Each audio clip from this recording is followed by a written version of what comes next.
Radio Cactus est avec vous plus que jamais, alors bienvenue dans votre nouveau magazine Cactus Solidarité.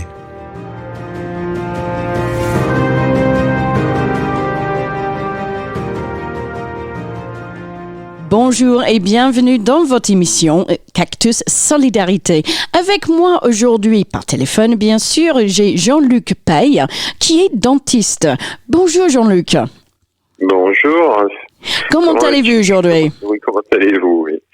Oui, écoutez, ça va. On est en train de gérer ça depuis un mois, plus d'un mois maintenant, et encore pour à peu près un mois, voire plus. Donc voilà. Ouais, donc les gens, ils ont toujours mal aux dents.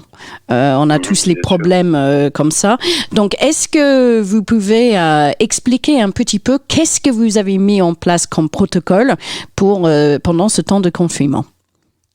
Oui, absolument. C'est important que les gens sachent exactement ce qu'ils doivent faire. En fait, le 13 mars, le ministère a fermé les cabinets dentaires. Il faut le savoir.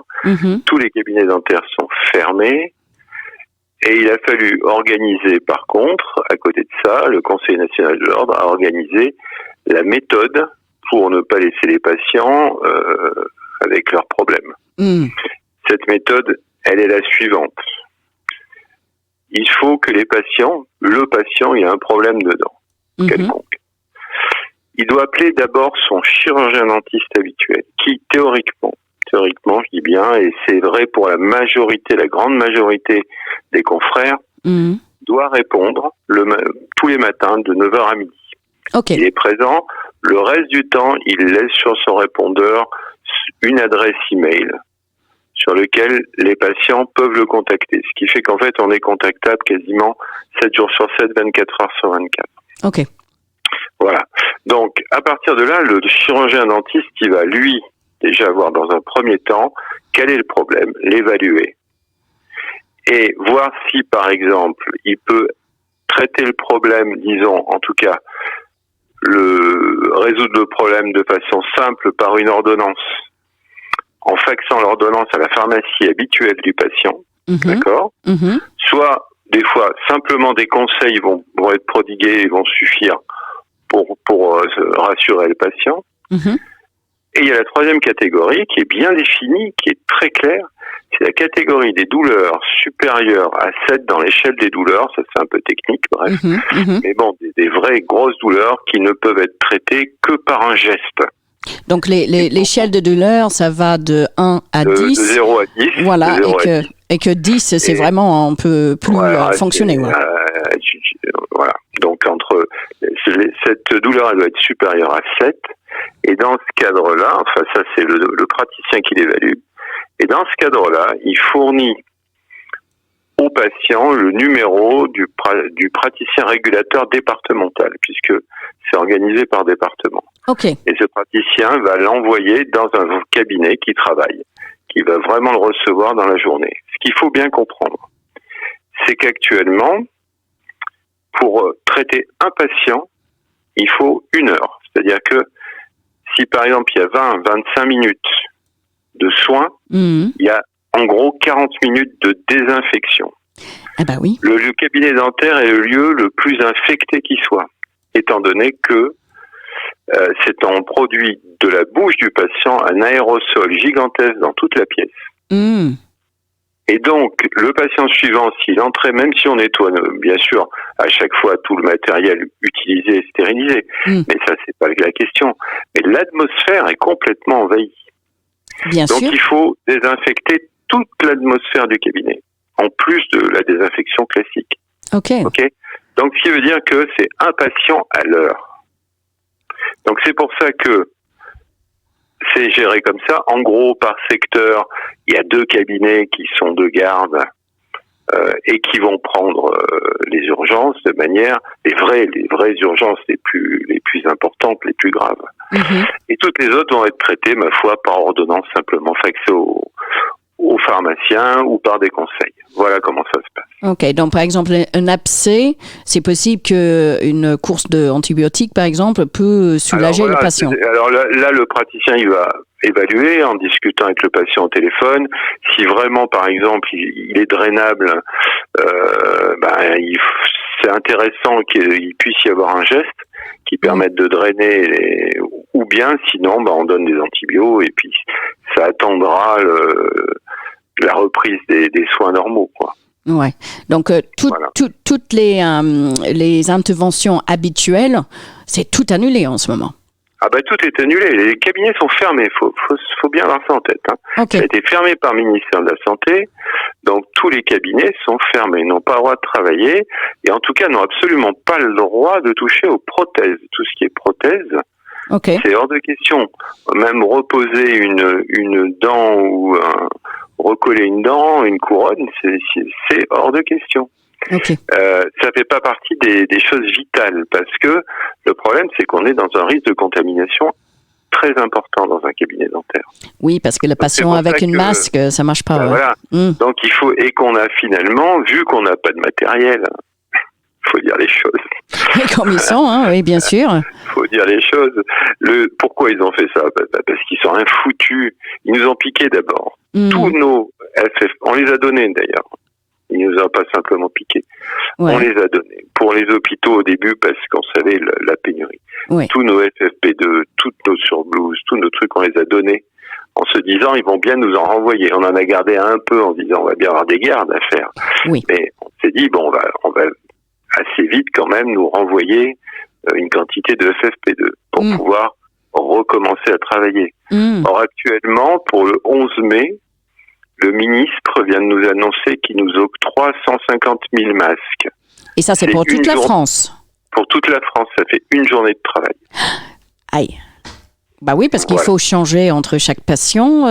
Il faut. C'est pas forcément entre chaque patient parce qu'on a des visières, mais en gros, le masque, il fait à peu près 4 heures. Et si jamais il était souillé par une projection, même malgré la visière, il est à changer. Donc, en gros, on en compte 3 par jour. Mais bref. Et puis, si en plus, on travaille, on essaie d'éviter actuellement que les assistantes soient mêlées à ça, pour pas risquer de contaminer notre personnel. Donc, voilà. Donc, c'est une journée de travail qui nous octroie. Donc, ça veut dire que ce soit bien clair. On a accumulé depuis 2 mois, en gros, ça va faire 2 mois en tout, jusque d'ici le 11 mai, on aura accumulé pour tous les cabinets une quantité d'urgence phénoménale. On a gardé les fiches de chaque personne qui a appelé, plus les 2 mois de rendez-vous décalés, ok? Ouais. Donc, tout ça, c'est une masse de travail, sachant qu'on pourra prendre en gros que 8 à 10 personnes par jour. Oui. Autant dire que c'est pas demain la veille que les gens vont pouvoir être repris correctement. Ok. Donc, pour les Faut pas auditeurs, s'attendre à ce que le 11 mai, ils puissent aller voir leur dentiste et il va leur ouvrir la porte tout de suite. C'est pas comme ça que ça va se passer. Non, exactement. Mais par exemple, les problèmes de dents, on les a tous eu. C'est vrai, c'est très très douloureux. Donc, jusqu'à prochain ordre, on va dire, c'est quoi les consignes? Qu'est-ce que, si j'ai un auditeur qui a vraiment mal aux dents, là, qu'est-ce qu'il doit faire? Il appelle son dentiste, c'est ce que j'ai dit.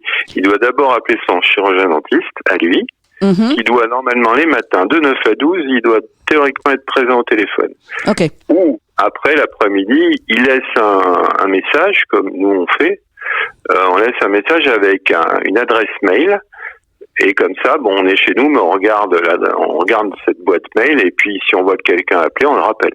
Voilà. Okay. Et donc, à partir de là, s'il y a lieu, donc c'est ordonnance ou conseil ou envoyé à la régulation pour que la personne soit vue par le cabinet de garde ce jour-là. Ok. Et donc, qu'est-ce que vous pouvez conseiller aussi en tant que dentiste si on commence à voir qu'on a un peu de mal aux dents? C'est quoi les premiers gestes qu'on peut faire à la maison? De toute façon, évidemment, bien sûr, une hygiène irréprochable. Une hygiène dentaire absolue, toujours bien, toujours nettoyer, bien penser à se masser les gencives aussi, le brossage, massage des gencives, donc brossage avec des vrais dentifrices sérieux qui sont des marques Elmex, Fluocaril, enfin des choses en pharmacie, qui ont des vraies capacités d'apporter une aide aux patients. Et puis voilà quoi. Surtout c'est ça. Après une petite inflammation, on peut faire quelques bains de bouche, ça, comme Eludril, Extril ou des choses comme ça. Ok. Voilà, des petites choses comme ça. Et bien se masser les gencives, c'est important. Parce qu'avec évidemment. Avec le confinement, c'est vrai, on n'a peut-être pas l'hygiène personnelle qu'on aura normalement. On prend peut-être moins de douches. Peut-être les enfants, c'est plus difficile à les faire laver les dents matin et soir. Mais je crois qu'il faut qu'on les conseille aussi de garder l'hygiène de bouche comme d'habitude. De raison de plus, je veux dire, les gens sont confinés, donc ils sont là, ils peuvent s'en occuper de leurs gamins ou d'eux-mêmes. Ils ont du temps. C'est pas l'hygiène bucco-dentaire comme l'hygiène alimentaire, et ainsi de suite. Et à partir du moment où en plus on a du temps, c'est difficile des fois de gérer cette hygiène-là quand on a un peu de temps, quand les mamans le matin sont obligées de courir pour préparer les enfants pour vite les amener à l'école et tout ça. Alors que là, elles ont du temps, donc c'est le moment pour les mamans ou les papas, c'est pareil. C'est le moment justement de prendre au contraire des bonnes habitudes, de bien expliquer les bonnes habitudes, les bonnes manières de faire. Et malheureusement, je pense que vous faites référence à l'enquête qui est sortie aujourd'hui. Il semblerait que ce soit le contraire qui se passe. Ouais. Mais c'est malheureusement pas très nouveau en France. Il faut savoir que il se vend à peu près le quart du nombre de brosses à dents qui devrait se vendre théoriquement. Donc ah bon, voilà. À ce point. Oui, voilà. Oui. Et puis c'est pas nouveau. Ok. Donc voilà. Bon. Donc peut-être c'est le moment. Qui aura... Ouais. Alors après le confinement va faire que les gens risquent de manger plus, de grignoter, de faire des choses comme ça qu'ils font pas quand ils sont au boulot. Quand ils sont au boulot, ils grignotent pas. Donc le grignotage pour aussi bien comme hygiène alimentaire que pour les dents, c'est une catastrophe, quoi. Bah oui. Donc il faut vraiment prendre soin de vos dents parce que c'est vrai. Prendre soin de ses dents, manger des bons aliments pris chez les producteurs locaux, bien mâchés, enfin voilà, des conseils, je dirais écologiques en gros. Pour bien garder une bonne écologie buccale, il faut avoir une bonne écologie alimentaire. Donc en ce moment, on sait que le déconfinement va être fait. Vous m'avez expliqué qu'il y a un manque de matériaux de protection pour vous et votre personnel. Est-ce que vous commencez d'imaginer un plan de réouverture ou pas? Oui, on est en pleine réflexion là-dessus, mais le tout, c'est qu'on ne sait pas ce qu'on va avoir comme matériel. Pour se protéger nous, protéger nos patients. Si on se protège nous, protéger nos patients, nos systèmes de désinfection pour désinfecter les locaux, on ne sait pas. Et on est je vois demain on a une grande réunion, nous en particulier au niveau de notre service, on a une grande réunion là-dessus. Parce que c'est vrai qu'on est devant l'inconnu total, vu qu'on ne sait pas du tout ce qu'on va avoir. On sait que le gouvernement va nous filer 150 000 masques, c'est-à-dire qu'à nous, il va nous filer des peanuts, 3 masques par patient, par praticien. Ça n'a aucun sens, et je compte pas les assistantes, le personnel. Enfin, c'est absurde, quoi. Donc le 11 mai, je vois pas comment les choses vont pouvoir redémarrer. Actuellement, je sais pas. Et on imagine aussi dans le cadre où éventuellement dans le mois de mai, enfin on ait du matériel pour le faire, comment on va pouvoir réorganiser les choses, comment on va pouvoir reprendre les urgences, déjà tout ce qui reste depuis 2 mois qui a été entassé, les choses qui se sont aggravées en 2 mois, situations qui se sont malheureusement aggravées, parce que on a donné les antibiotiques, ça a bien calmé sur le coup, mais là on va se retrouver avec des choses encore plus graves. Enfin, c'est tout un questionnement qui est loin d'être simple, sachant qu'on pourra prendre, alors qu'en moyenne les praticiens prennent entre 15 et 25 patients par jour, là on pourra pas en prendre plus de 8. Voilà. Donc comment ça va se passer? Donc les grands conseils qu'on va donner aux auditeurs, c'est vraiment en ce moment, prenez soin de vos dents, faites le nécessaire pour les garder en bonne santé, mais si vous avez un problème dentaire, il faut appeler votre dentiste d'habitude et entre 9h et midi. Ça, c'est la meilleure chose à faire. Et vous allez être pris en charge par les services qui peuvent vous offrir les soins que vous avez besoin. Les conseils sont donnés. Alors, si leur dentiste ne répond pas, parce qu'il y a malheureusement quelques confrères qui n'ont pas joué de jeu, ça existe, c'est comme dans toutes les professions. Faut essayer sur d'autres cabinets. Et tant pis, il y aura toujours quelqu'un qui leur répondra et qui leur donnera les conseils. Hein. C'est pas que leur dentiste habituel qui va leur répondre. Hein. Il vaut mieux que ce soit le dentiste habituel parce que le dentiste habituel a le dossier médical du patient. Voilà. Et donc, s'il a une ordonnance à faire, il est quand même bien plus compétent. Il y a moins de risques que un dentiste lambda. Mais bon, si vraiment ils n'arrivent pas à joindre leur dentiste, ce qui est possible, parce que certains, je vous dis, malheureusement, n'ont pas joué de jeu, et à ce moment-là, ils essaient sur d'autres cabinets. Et il y aura toujours un cabinet qui leur répondra. Mais les matins, de 9 à 12 toujours. Hein. Okay. Et après, bon, je vous dis, il y a toujours cette histoire de mail, quand même, qui laisse la possibilité, qui ouvre la porte. Enfin bon, les gens quand même, tous les matins de la semaine, de 9 à 12, ils ont quand même une réponse. Donc, il y a toujours une solution. Voilà. Parfait. Bon, Jean-Luc, merci énormément pour m'avoir accordé cette interview. Merci pour vos conseils.